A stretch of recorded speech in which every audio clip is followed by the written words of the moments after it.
Le deuxième point concernant l'excellence est le suivant. Si vous n'êtes pas excellent dans votre domaine, vous n'irez nulle part. Lorsque nous faisons une chose correctement, cela nous donne un sentiment d'estime de soi et de fierté. Nous nous sentons comme des gagnants. Mais si nous faisons les choses de manière médiocre, cela ne nous apporte rien. Ça n'apporte rien si on fait quelque chose de façon moyenne.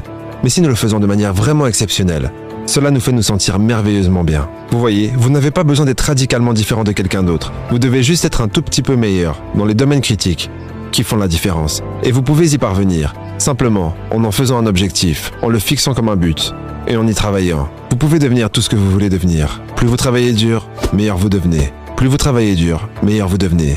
Vous savez, dans notre société, il y a beaucoup de controverses sur le fait de savoir pourquoi devrions-nous travailler si dur. En réalité, moins de 5% des gens réussissent vraiment. Moins de 5% de la population réussit réellement dans la vie. Sur 100 personnes qui travaillent aujourd'hui, une seule sera riche à la retraite.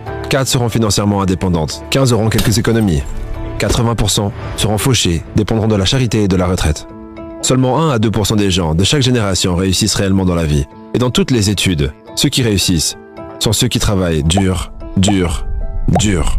Et si vous pensez que c'est difficile de réussir, essayez d'échouer. Essayez d'arriver au bout du chemin sans argent, dépendant de la retraite. Vous ne savez pas ce qu'est la difficulté, tant que vous n'avez pas essayé de vivre ainsi.